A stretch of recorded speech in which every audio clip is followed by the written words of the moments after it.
Salut tout le monde et bienvenue à un autre épisode de la version longue, le podcast de la TVSO. Cette semaine, je vais faire ça rapide parce qu'on a vraiment débordé avec mon invité. C'est Jean-François Blanchard qui est propriétaire et gestionnaire du CHSLD, le manoir Harwood à Vaudreuil-Dorion. Évidemment, on est revenu sur la COVID, comment ça s'est passé parce qu'ils ont été durement touchés au printemps dans le premier confinement. On est revenu là-dessus, mais aussi toutes ces implications sociales entre autres avec la chambre de commerce. On a parlé de l'hôpital, le futur hôpital de Vaudreuil. C'est vraiment un épisode très intéressant et j'espère que vous allez apprécier.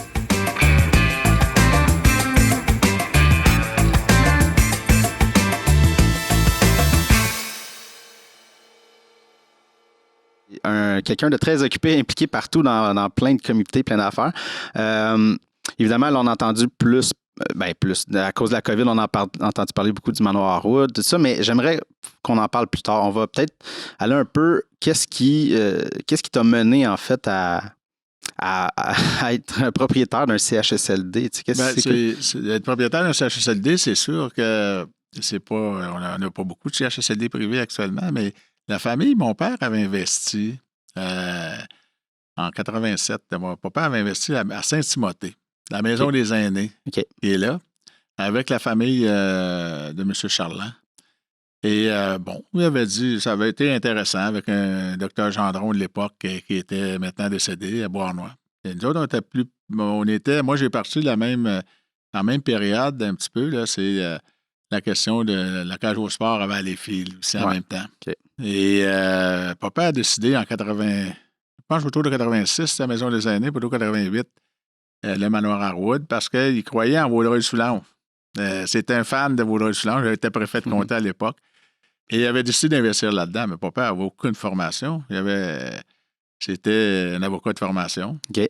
Il avait un bureau à Valleyfield, il a toujours été. Après ça, il y avait à Dorion, sur le boulevard Harwood à l'époque. Et puis, ça a commencé comme ça, mais ça n'a pas bien été comme la maison des aînés. Et là, bien évidemment, la famille, on s'est impliqué un petit peu là-dedans. Moi, j'étais celui qui disait, on va mettre le solage, on démonte le solage, puis on va faire d'autres choses avec les terrains. Parce on voyait l'autoroute 40 à l'époque très bien du manoir Harwood.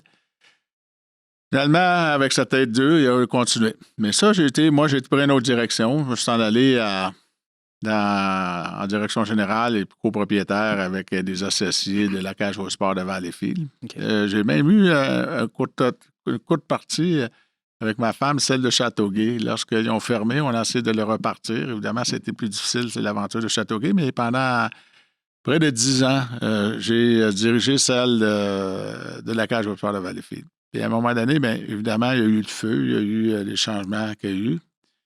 Et j'ai acheté à l'époque le groupe immobilier Michel Daou, qui était un ami à moi, qui m'avait dit « Viens me donner un coup de main ». Et là, ça a duré cette aventure-là tout près de 14 ans. Et drôle là-dedans, pourquoi ça m'a amené à CHSLD? Papa avait toujours ça, on essayait d'y aider. Mon mère avait pris la direction avec M. Charland. Okay. On était copropriétaires dans les deux. M. Charland aussi était avec nous à Vaudreuil. Puis, tranquillement, pas vite, mais ça n'a vraiment pas été facile. Okay. Et autour de 2013, j'avais un acheteur pour le manoir Harwood. Et papa, à un moment donné, s'est assis devant moi à mon bureau. Il dit moi, il faudrait organiser ça mieux que ça, Jean-François. Puis il était toujours avocat, là. Il était toujours sur le bureau d'avocat, mais il n'avait pas travaillé beaucoup, à part de venir une fois à l'occasion faire le suivi. Et il m'avait dit on ne vend pas des choses qui vont prendre là où on est rendu actuellement. Avec un permis longue durée, ça n'existe pratiquement pas. On est à peu près, même encore aujourd'hui, on est à peu près à 38 au Québec. J'ai 2 permis de ces choses-là. Et on est rendu là, la population est rendue là. Toute la question de l'aspect démographique est rendu là. Je dis, moi, je ne veux pas le vendre. Ben oui, qui va s'en occuper? Il me répond, c'est tac au tac, c'est toi. Tu dois être tanné de vendre des maisons le dimanche. Bon, ça a fait ça. Il dit, j'aimerais ça que tu viennes avec ta mère, au moins essayer. Fait que là, on a fait une démarche pour fermer un petit peu le bureau. C'est un bureau de courtage dans mon nom. Donc, c'est pas aussi facile, mais il y avait quand même 5 autres courtiers qui travaillaient avec moi, pour moi, dans le fond. Fait que c'est ça. Le début a commencé là. Et, mais à l'époque, on avait 5 sortes de soins. C'était quelle année? Juste pour... en 2013, autour de ça. Et puis là, bien évidemment, en 2020, on a toujours deux choses, mais on est devenu un CHSLD vraiment avec la clientèle. Même si on avait le permis, il n'avait jamais été exploité. OK. Et, Mais peut-être expliquer la différence, là. Parce que c'est ça, on se fait beaucoup parler CHSLD, puis là, dans ma tête, c'est comme, ben, c'est public, puis là, ah non, mais vous, c'est privé, puis là, on dirait que j'étais mêlé dans tout ça. Là. Dans le jargon, là, j'ai eu la chance, pour comprendre le jargon, parmi toutes mes années, pendant 13 ans, j'ai siégé sur différents conseils d'administration du C3S, où les de l'hôpital avaient fait le C3S sur Roy. Mon bénévolat m'a payé à comprendre ce que tu me poses comme question actuellement. C'était que, tu sais, vous avez les résidences pour aînés. Ouais. Ça, c'est le groupe qu'on connaît, le privé. Okay, il y a beaucoup de privé, il n'y en a pas de public. C'est ça qu'on dit RPA? C'est une RPA qu'on appelle. Ouais, vous avez les différents groupes là-dedans, là, les gros groupes, que ce soit Chartwell, que ce soit le groupe Maurice, que ce soit le Réseau Sélection. Il y en a aussi d'autres privés. Okay. Vous avez les ressources intermédiaires, que ça aussi, c'est en privé, mais les ressources intermédiaires ne font que donner des soins d'hygiène. Puis le CLSC fait une entente pour venir, ils vont venir faire, ça vous en avez ici dans le coin de Châteauguay. Vous en avez une belle aussi à côté du lac, la ressource intermédiaire Dr. Michel Leduc. Okay. Il y en avait à plusieurs endroits. Mais il y a des petites ressources intermédiaires qui font un travail exceptionnel dans des maisons privées ou des petites des unités de 5, 4, 3 résidents, soit en santé mentale ou en ça. Tu comprends ça? Ouais. Ça, évidemment, c'est géré par le privé. Okay? Avec les soins fournis par le public. OK, ouais, c'est ça. Dans ma branche à moi, tant qu'on parle de longue durée, on est un établissement privé non conventionné. Vous avez deux sortes. Privé non conventionné, qui est nous, ou laquelle on n'a pas de contrat d'établi pour que notre main-d'œuvre soit conventionnée la même chose qu'au public. OK. Un privé non conventionné. Vous avez des groupes comme le groupe Champlain, ici, pas tellement loin. Et eux sont conventionnés. OK. Donc, eux sont privés avec un contrat de service avec le ministère de la Santé pour donner toute la panoplie des soins, mais eux sont régis en termes salariales avec les mêmes conventions collectives que le public. Okay. Dans notre cas, les non conventionnés, jusqu'à tout récemment, vous avez entendu parler beaucoup de nous autres à cause, de façon triste, la fameuse CHSLD Héron. Ouais. Qui est arrivé des choses là. Et évidemment, dans notre gang, évidemment, ça nous a frappé. Évidemment, c'est cette décision annoncée dernièrement qui fermait les portes. Mais nous, c'était surtout des opérateurs comme moi ou comme la famille, comme M. Charland à Saint-Timothée, que dans les privés non conventionnels, vous aviez beaucoup de belles petites choses. Santé Arbec, vous avez des groupes là, qui sont faits de très belles choses, mais qui étaient gérés par le privé sans avoir d'entente, sauf si ce n'est que des contrats d'achat de place, jusque le CISMO actuellement, le gouvernement, le ministère de la Santé, réfère la clientèle. On est 100% gestionnaire. Là, évidemment, ce que le gouvernement veut faire actuellement, ce qu'on entend, ils sont en train de nous émettre un contrat. Ils ont commencé avec Santé Courville, le premier à Waterloo. Selon que le gouvernement, il voulait nous nationaliser, comme le premier ministre Legault a dit, mais c'est conventionné, c'est dans son langage. Mais encore lui-même, le premier ministre, c'est pas tout à fait... tu sais, mais on comprend très bien. Puis, fait que c'est ça la différence. Le public, devient un partenaire du public. La pandémie, je dois dire, a fait des belles choses, même si le monde va dire, oui, les CHSLD avaient été durement frappés. Mais autant le public que le privé. C'est pas été mieux. Ici, en région, le public était un peu plus épargné, mais il y a des petits soubresauts actuellement. Mais on est devenu avec un partenariat à laquelle ceux qui vont en bénéficier, c'est la population.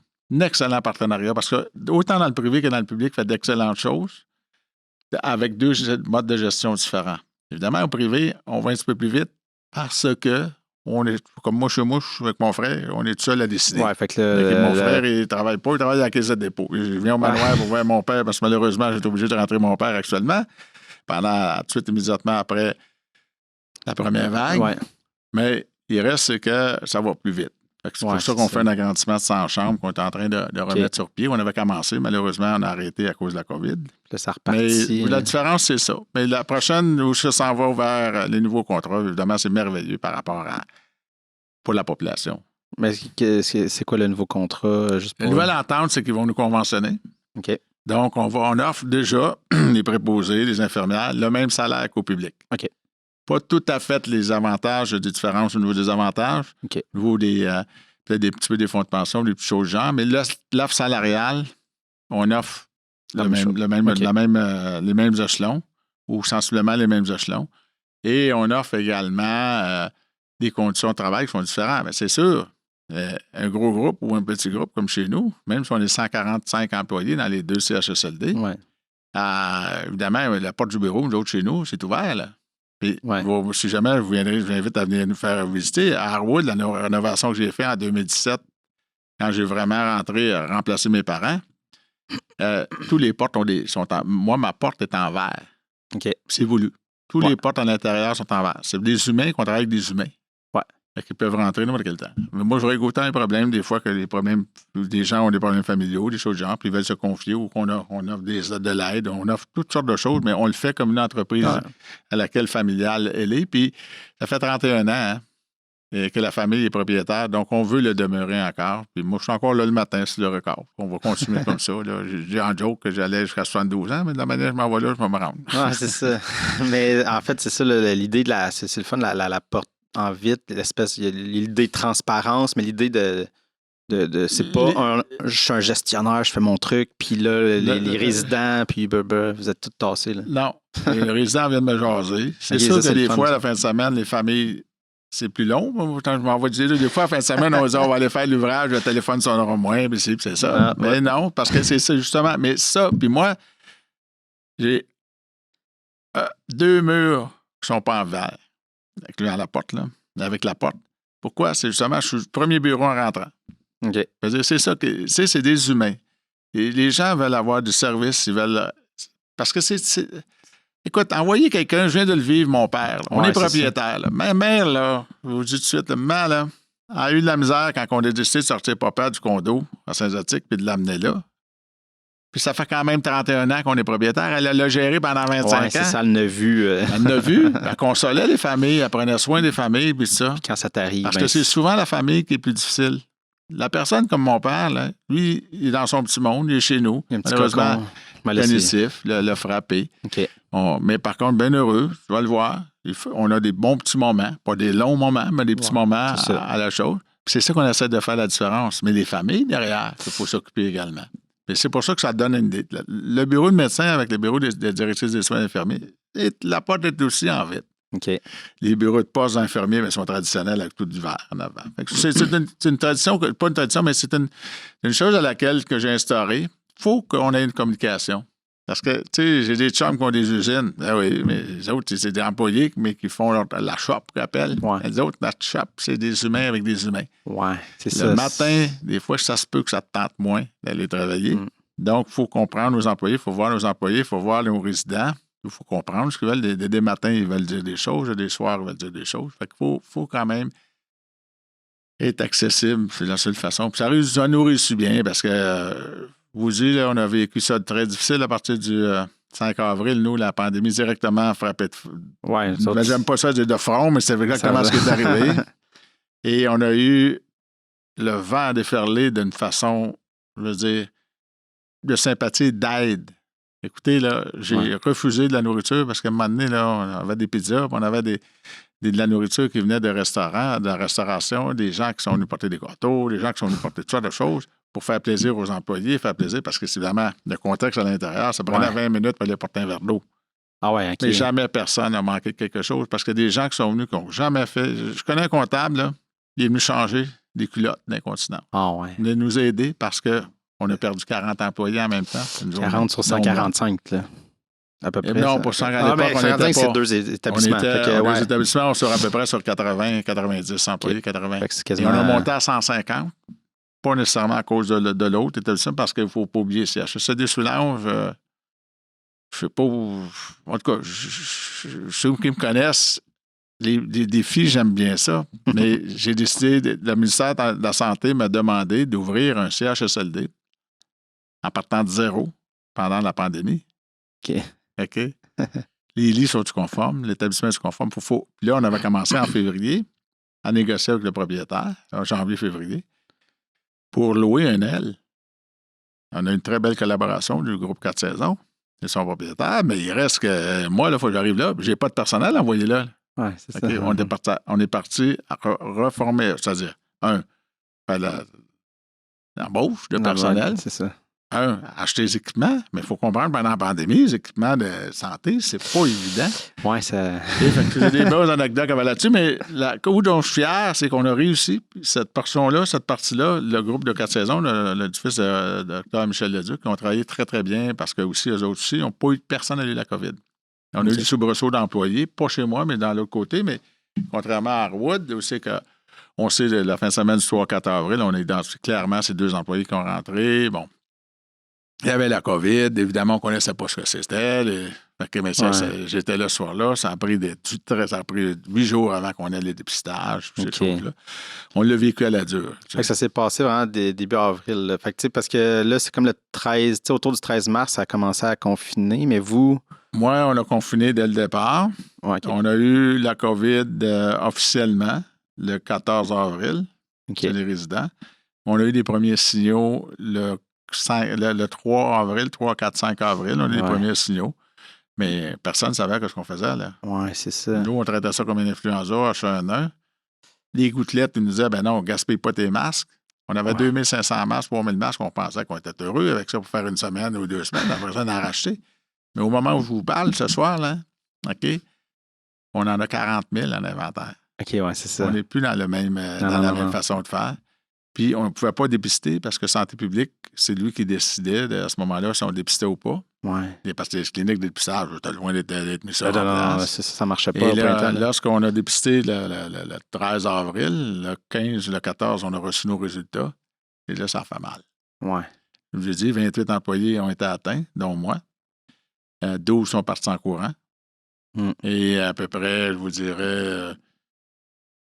on a eu, la mémoire m'échappe, là, mais sur 58 résidents qu'on avait à l'époque, il y avait quoi? À peu près une quarantaine là, qui ont été atteints. Ah ouais. Mais moi, je pense, bien sincèrement, par exemple, la COVID était rentrée avant, au mois de février, parce qu'on a eu, c'est drôle là-dedans, c'est que le premier plancher, l'étage 1, n'a pas été attaqué du tout dans la première vague qu'on a appelée. Okay. Mais ces gens-là ont eu tous une espèce de grippe en février. Ouais, OK. Et là, c'était avec des symptômes bizarres. On se disait, on a vu des grippes en 31 ans. Ouais, c'est ça. Et puis moi-même aussi, puis les gens qui sont là, il y en a que ça fait 25, 30, 28 ans qu'ils travaillent pour nous autres. Fait que les autres disaient, mais c'est bizarre, ils sont fatigués, les gens sont... Ouais, t'es plus fatigué, ils n'ont pas d'énergie, ils sont ça. Mais je ne peux pas vous le dire plus, on peut pas, mais ça se pourrait parce que c'est drôle. Le 2, le 3, la moitié du 3, le 2 était attaqué par le virus. Le 1 n'a jamais été attaqué, ou pratiquement pas. Un petit bout, là, mais pas beaucoup. Okay. Très, très, très, très peu. Donc, je fais ça. Mais je sais que, tu sais, il y a beaucoup de monde, même moi inclus, mais il y a bien du monde qui a commencé à regarder. Moi, en février, il me semble, j'ai eu un 10 jours que je me sentais. Puis là, ben, tu te dis, c'était-tu l'influenza ou c'était-tu, tu sais, parce que c'est ça, on ne sait pas, puis on n'a pas été testé, puis on ne peut pas le savoir, mais il y a bien du monde qui se posait la question, là, qu'est-ce qui s'est passé? Puis en plus, c'est ça que tu disais, il y a un délai de tester, puis ça a été, je pense que c'est ça qui est terrible pour la COVID, l'espèce de délai, parce qu'il y a comme, ce qu'on semble comprendre, c'est qu'il y a déjà un délai avant que le virus ait les premiers symptômes. C'est ce qu'ils mentionnent. C'est que les scientifiques mentionnent qu'un délai au minimum de 72 heures avant que ça se manifeste. C'est ça. Et un autre délai de 72 heures après, là, qui est intense, à un moment donné, dans les 14 jours. Ça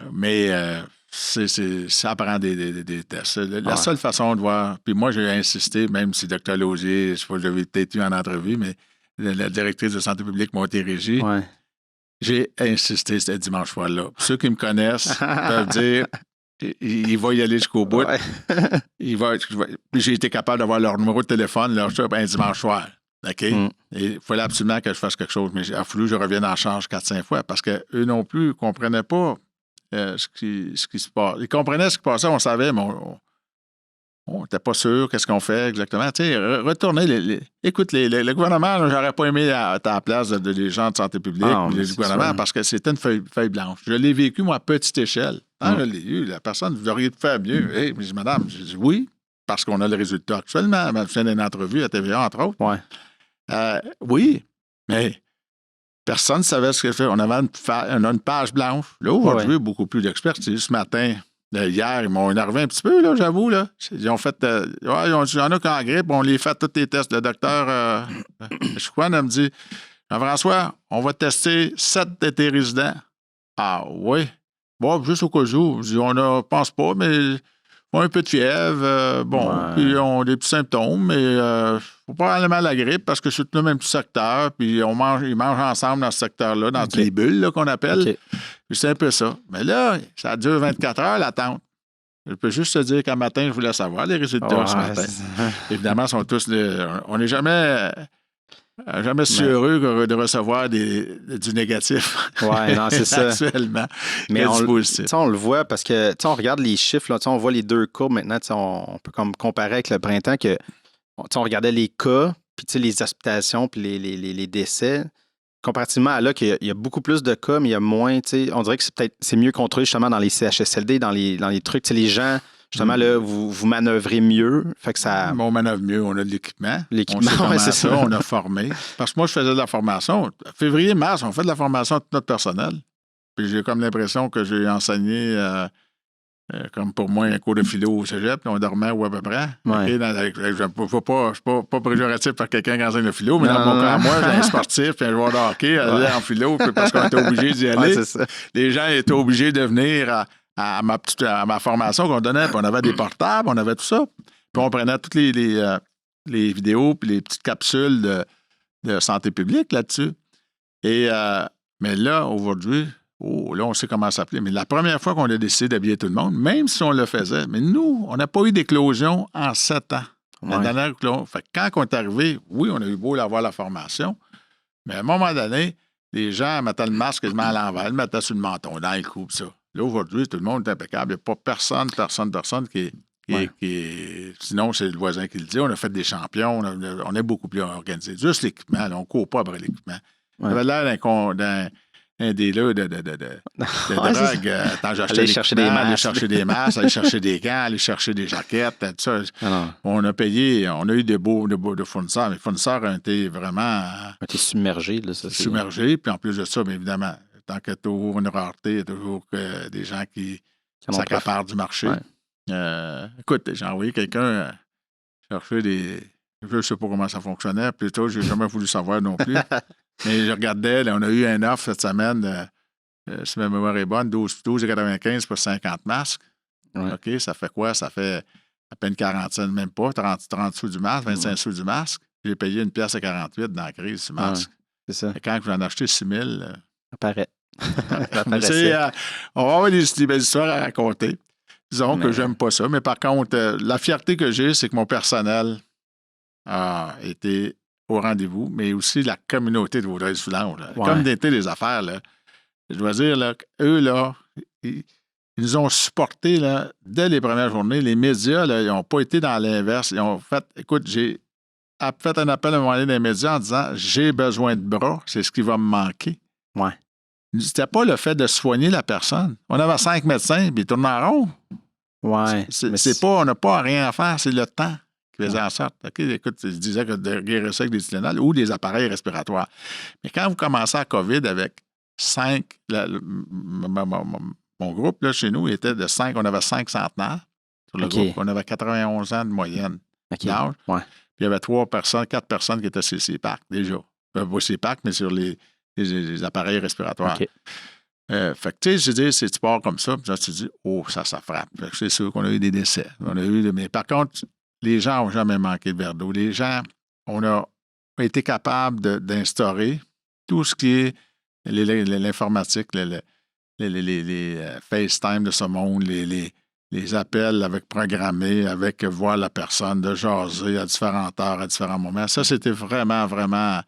Puis quand je vous parle de la communauté des affaires, ils sont venus, j'ai dit tantôt, là, des gens qui sont venus donner des coups de main à changer des culottes, à faire des verres d'eau. Ça prenait 20. Écoute, il fallait se déshabiller, changement de zone, jaune rouge, jaune 7, jaune verte. Et puis, c'est fou, là. Non, c'est ça. Fait que c'est ça. En espérant pas le vivre, mais on n'est pas à l'abri de ça, parce que ce virus-là... Il est sournois, puis... Parce que moi, j'ai eu la H1N1 à l'époque, mais, tu sais, ce que j'avais lu aussi, c'est que quand on avait le virus, ça se déclenchait très rapidement. Donc, il n'y avait justement pas ce délai-là que tu te promènes. Puis j'ai été malade. Tu le savais que tu l'avais. Là, il semble y avoir beaucoup de gens qui n'ont pas tant de symptômes. Puis il y a le délai. Ce délai-là fait mal aussi dans le moment que tu ne sais pas que tu l'as. C'est ce qui fait la différence, mettons, avec la H1N1, que on a pu fermer les bulles plus rapidement parce que tu tombais malade. C'était Ça, là, on a bien passé ça. Ça s'est pas venu jusque dans nos centres. Contrairement à ce qu'on a vécu. Ouais.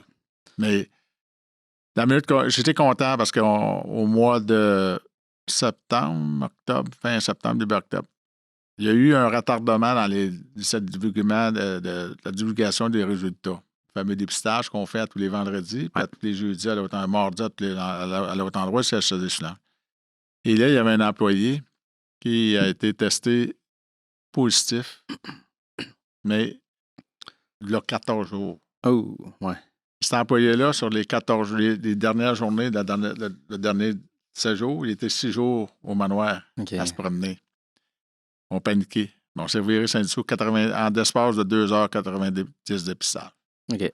Tout le monde négatif, incluant celui qui était positif. Et on n'avait pas de dommages. Ça veut dire que les gens ont les bonnes habitudes de protection. Les lunettes, les masques, les jaquettes, les gants, au bon moment, au bon endroit, au bon. Tu sais, quand on regarde. La bonne séquence de choses. On est.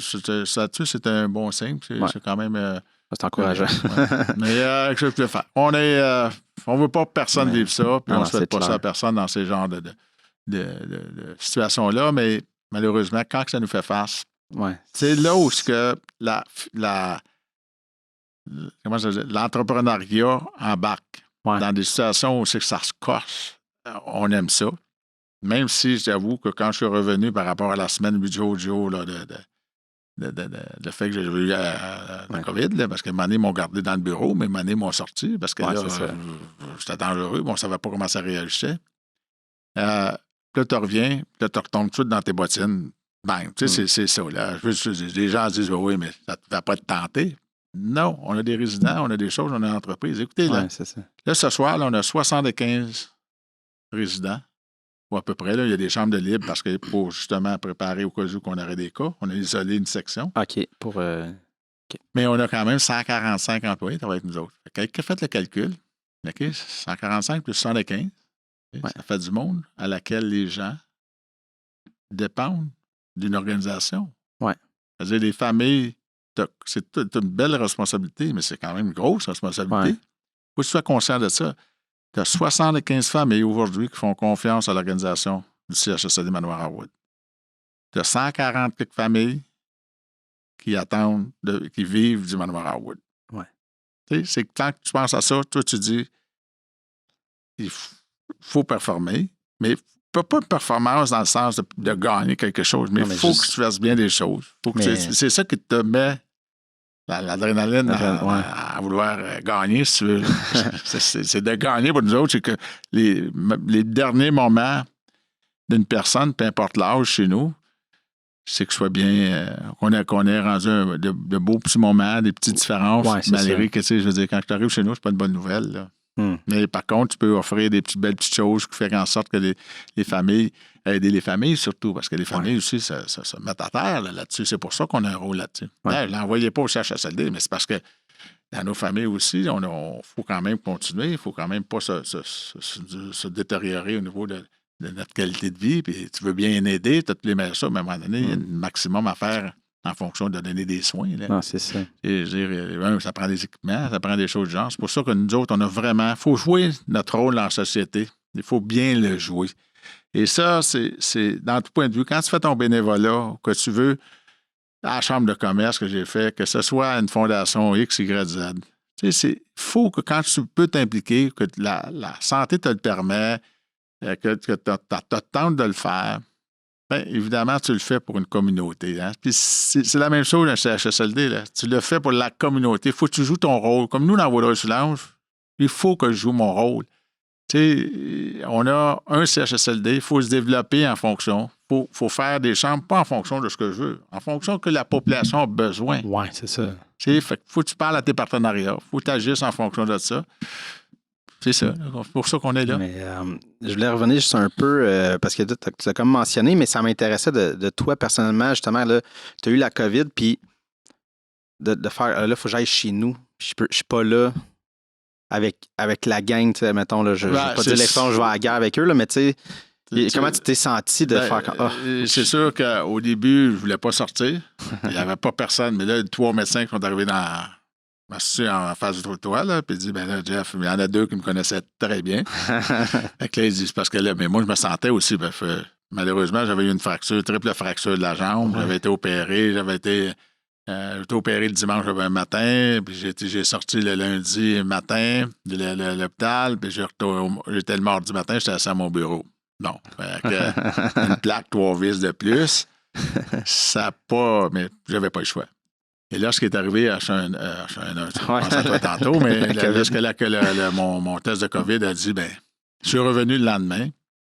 Et ça faisait déjà 7 jours que je traînais ça, là, parce qu'on était à retardement. Ouais. Et là, évidemment, j'ai senti, par exemple, rendu chez nous, j'ai été 3 jours. C'est-à-dire la journée 9, 10, 11. Ouais. Les journées 9, 10, 11, j'ai tombé sur le divan.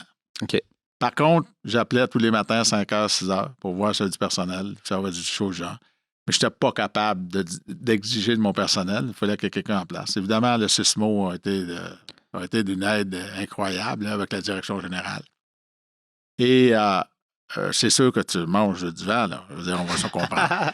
Par contre, quand tu as le deuxième test, ici, évidemment, le jour 14, j'étais déjà ici rendu à Nolaberge pour faire mon test de dépistage. Il était négatif, mais il fallait que j'attende 48 à 72 heures après pour avoir un autre test négatif pour retourner à l'intérieur. Ça prenait 2 tests. Okay. Maintenant, c'est échangé, j'en prends un. Okay. Ou après 10 jours, tu peux rentrer avec un masque, avec la protection.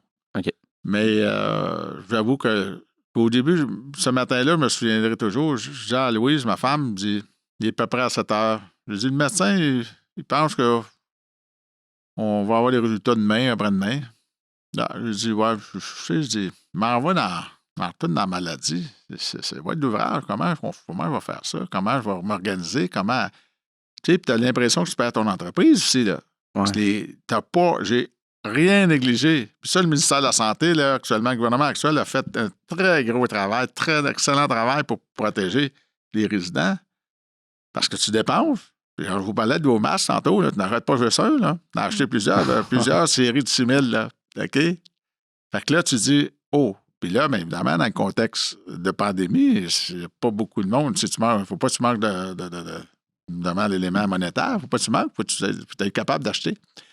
Et là, évidemment, le gouvernement a très bien fait ça, a bien organisé ces choses. Mais là, ce qui est arrivé, c'est que je dis ça à ma femme, comment je vais m'organiser? Et puis après, le téléphone sonne.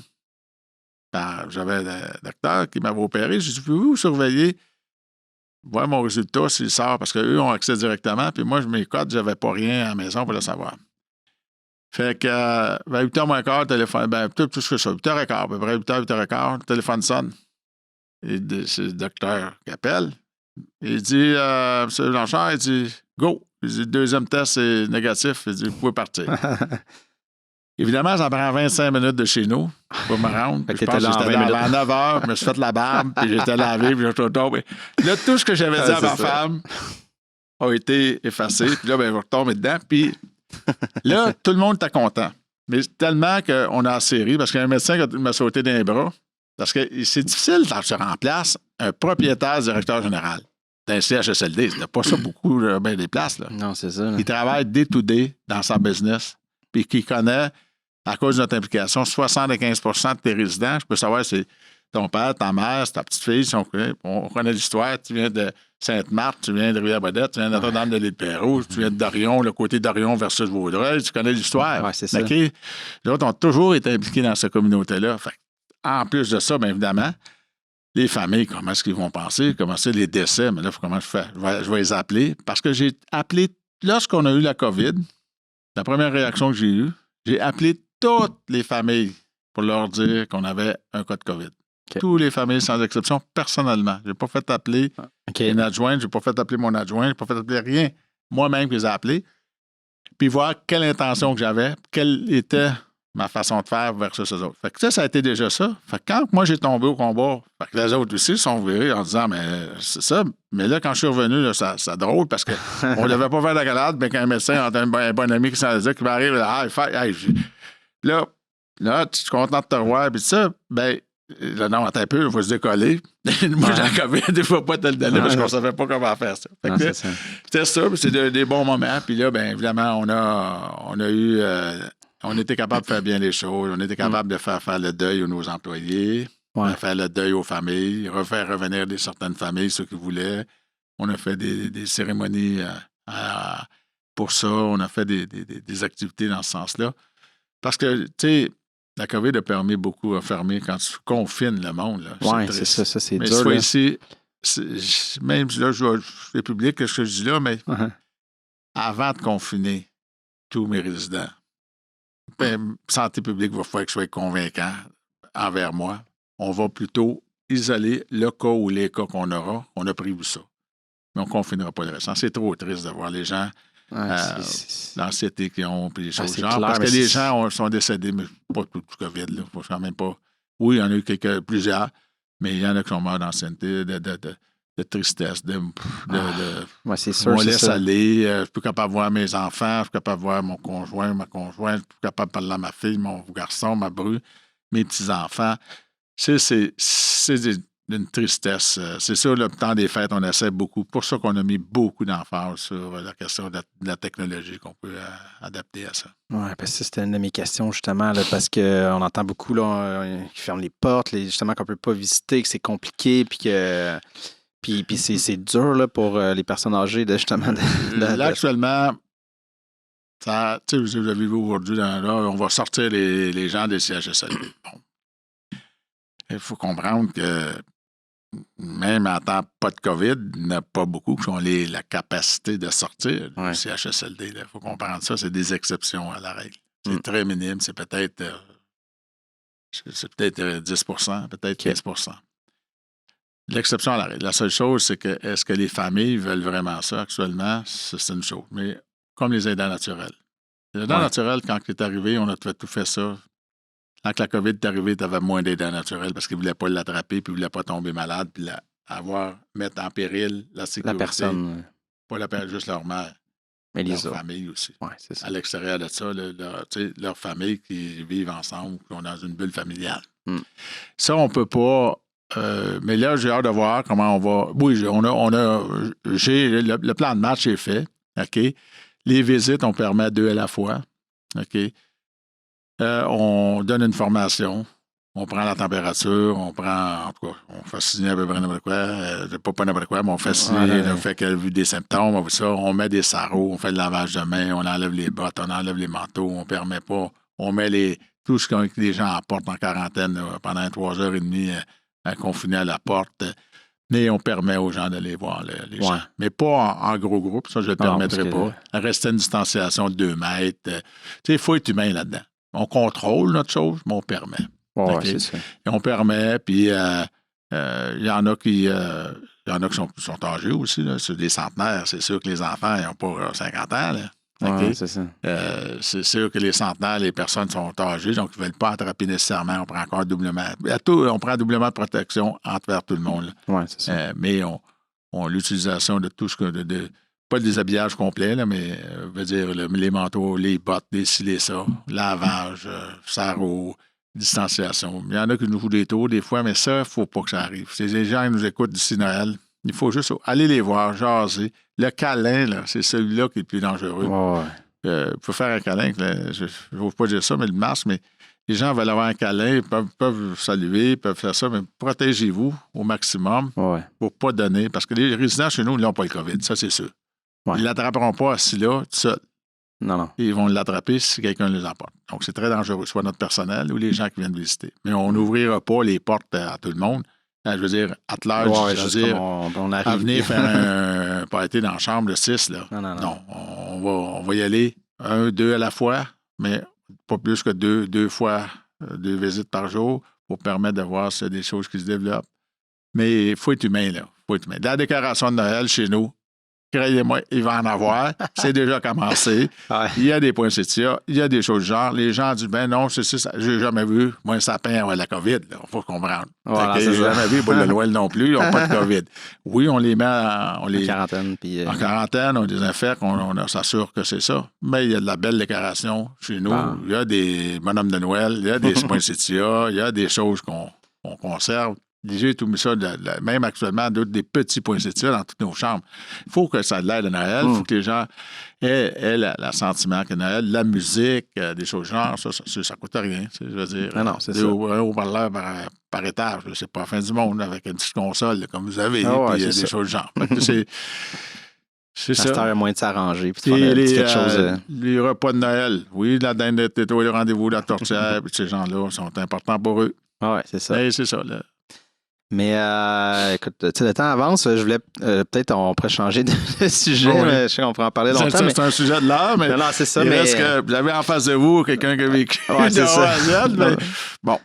Non, mais je voulais parler un peu d'implication parce que ça fait partie aussi beaucoup de ta vie. Puis d'impliquer dans plein de comités. Là, présentement, tu es avec la Chambre de commerce. La Chambre de commerce à Vaudreuil. Oui, moi, je suis vice-président. C'est sûr que mon historique de Soulanges, pour commencer, je suis membre du conseil d'administration, mais j'ai été président il y a plusieurs années de l'Association des gens d'affaires de Soulanges. Okay. Et par le fait même, on a regroupé tout le monde ensemble, on s'entraider au niveau de la grande région Vaudreuil-Soulanges. Je suis vice-président depuis 6 ans, je pense. Ça fait mon 4e président que je passe comme vice-président. Mais ça, j'aime ça, de la Chambre de commerce de l'industrie de Vaudreuil-Soulanges. Ouais. Il regroupe tous les 5 associations parce que j'ai été président qui a regroupé toutes les associations qui existaient sur le grand territoire de Vaudreuil-Soulanges. Okay. C'est 160 000 personnes. Et puis, en auto, là, à partir de Notre-Dame-du-Pérou, puis ça rend la Rivière-Baudette chez nous, là, du club de golf, entre autres, Atlantide, c'est 45 minutes, ou à peu près 40 minutes. Un peu de trafic, c'est quand même... Donc, il fallait faire un peu qu'on se regroupe, on a des grandes forces. Un grand territoire, des grandes forces, mais il y a des distances. Et ça, mais j'ai toujours cru qu'on pouvait s'aider, qu'on pouvait représenter une région et qu'on pouvait développer ces choses-là. Fait que mon implication est depuis une longue date de bénévole. J'ai toujours aimé ça. J'ai toujours aimé essayer de voir qu'on peut faire une différence. Ça vient de où? Mais mon grand-père, mes grands-parents, mes parents, ça a toujours été cela. Plein de comités, puis plein de... Valleyfield, ma famille Perron, mes grands-parents ont toujours été impliqués dans 56 000. À l'époque, c'était les Chevaliers de Colomb. À l'époque, c'était à Cathédrale. À l'époque, c'était ma grand-mère Blanchard, c'était à Croix-Rouge, avec les filles Isabelle, les dames du Bon Conseil, au Choubeau, dans cette époque-là. J'ai déjà... On allait même avec grand-maman Blanchard aller donner des échantillons qu'elle allait chercher chez Jean Coutu pour, à l'époque, quand elle a commencé déjà, là, ou des échantillons de pharmacie pour aller donner ça ça s'appelle pas ça le CHSLD à l'époque, mais à côté du lac, sur le chemin du fleuve, il y avait des choses genre à pas de Noël, puis ces choses-là, mais ça a toujours été à l'époque. Mais c'est sûr que c'est surtout des implications municipales ou... régional, à point de vue économique ou au point de vue comme maire. Là. Chez nous, on était maire, les grands-papas et papa, en fait, successivement, là, qui est à peu près 42 ans, maire de Saint-Zotique. Mais ça ne m'a jamais tenté. Non? Non, parce que moi, non, ça m'a tenté un petit peu à un moment donné, mais pas assez. Puis je trouve que je lève mon chapeau à ceux qui s'investissent du temps, surtout dans les élections comme homme public au niveau de municipalité ou de la députation, là, que ce soit autant au niveau provincial que fédéral. Je lève mon chapeau. On ne peut pas être toujours d'accord avec les allégeances, mais il reste que dans le monde d'aujourd'hui, avec tout ce qui est les médias sociaux, les choses, c'est des humains que les gens ils font leur possible, leur grand possible. Et souvent, ils laissent des carrières de côté qui sont au détriment. C'est ce que je n'ai pas voulu faire pour ça. Mais j'ai voulu m'impliquer d'une autre façon. À la fondation de l'Actuel à Vaudreuil, actuellement, on a fait... j'aime cette implication-là parce qu'on sent qu'on peut faire des différences. C'est comme les gens d'affaires, s'assurer qu'on a... Oui, tu vas me dire... Mais la relation que ça crée, le regroupement, le leadership, rassembler... c'est des choses qui sont vraiment intéressantes. De rassembler les propriétaires, comme là, je suis au conseil d'administration des propriétaires privés, qui ont des permis privés non conventionnés du Québec. Encore là, le seul et unique but pour moi, c'est s'assurer qu'on soit ensemble, s'assurer qu'on puisse partager les informations, partager au profit de qui? Au profit de la communauté. C'est pas plus long que ça, là. Je veux dire, oui, c'est lucratif, mais... il faut partager les choses qui se font à Québec ou les choses qui se font à Vaudreuil, mais on peut-tu savoir comment est-ce qu'on peut se rendre là, comment est-ce qu'on peut faire le partage d'informations. L'innovation, partage d'informations, puis tout ça. Mais c'est ça, là, mais j'ai toujours voulu donner du temps là-dessus, là, évidemment. Là. Au niveau des associations d'en affaires, c'est pour être avec, regrouper du monde, rassembler du monde, puis de s'assurer que ce groupe-là, on a le même intérêt, puis qu'on partage la même chose. Je veux dire, mais par contre, actuellement, évidemment, dans la période actuelle, c'est plus difficile.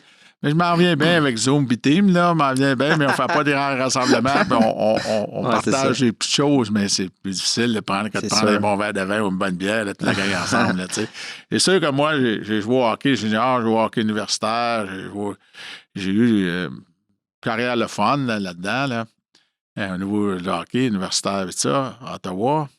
Mais j'ai été entraîneur ici avec le Noir et Or à l'époque, où j'ai été joué avec le National 5 ans, junior B, mais c'est toujours des gangs, c'est toujours on va du plaisir. Ouais, c'est ça a toujours resté, cette bout-là, mais d'où ça vient, cet esprit-là? Mais ça vient des grands-parents et de chez nous.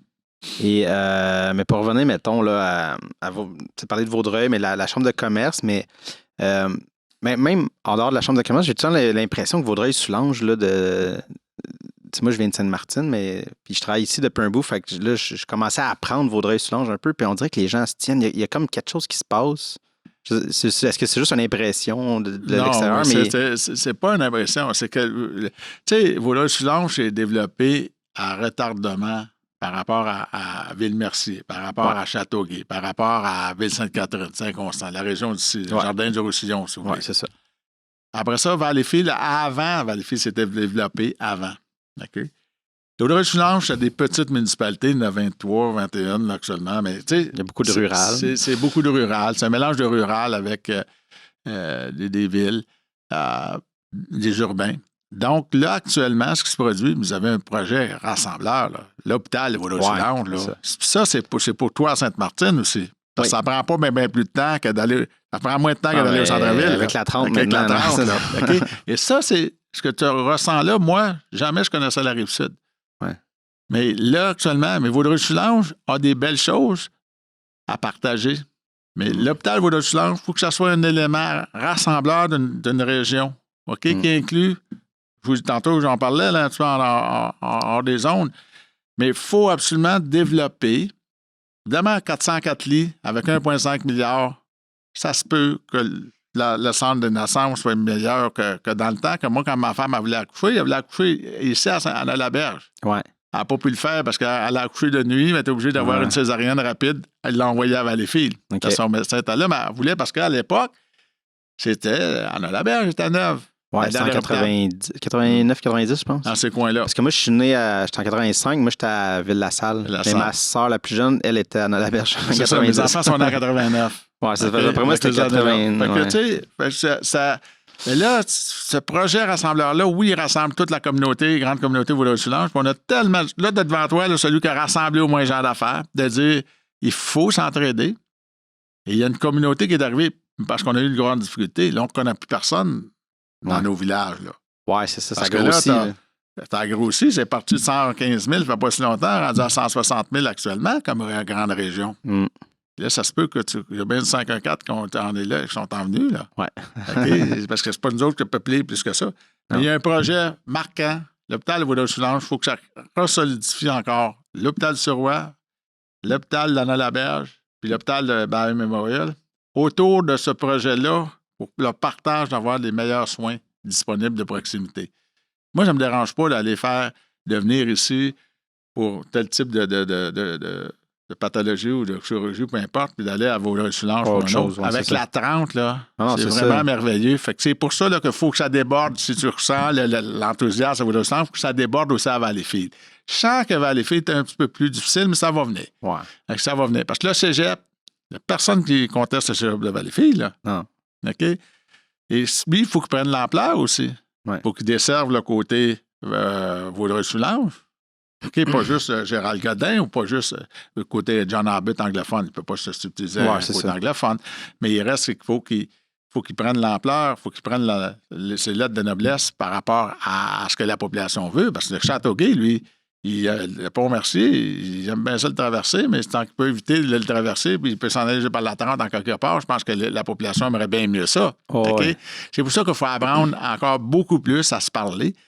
Les chambres de commerce, on avait réussi à se parler. J'ai été président, justement, du regroupement des chambres de commerce de la Montérégie. OK.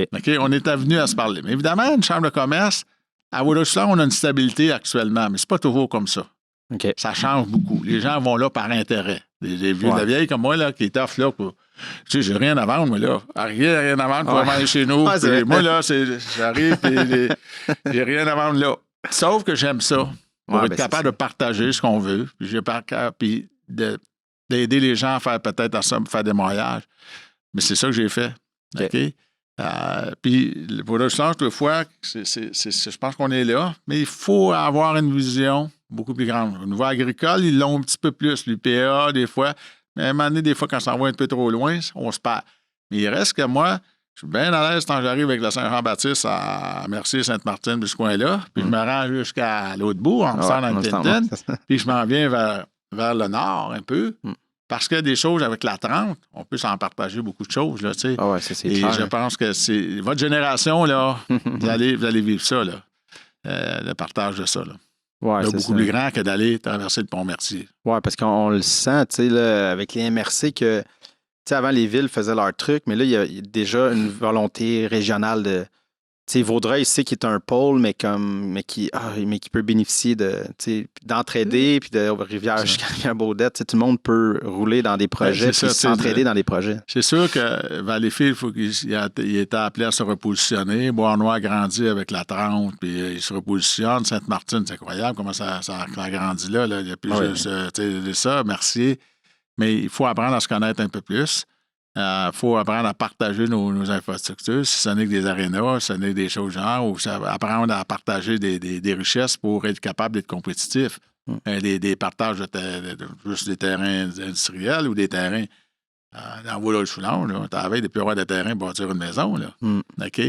Mais par contre, on peut partager d'autres choses. On peut partager, comme je dis, l'hôpital va amener des choses. C'est comme de définir des pôles à laquelle on est fier. Tu sais, je sais pas, il peut y avoir des routes, tel compte des routes du paysan, la développer un peu mieux, des routes qui peuvent être des belles choses qui se font dans chacun des milieux. Ça pourrait être très, très bien intéressant, là, tu sais. Mais, comme je vous dis, là, oui, effectivement, il y a une cohésion qui s'est faite, qu'on n'a pas vue depuis longtemps.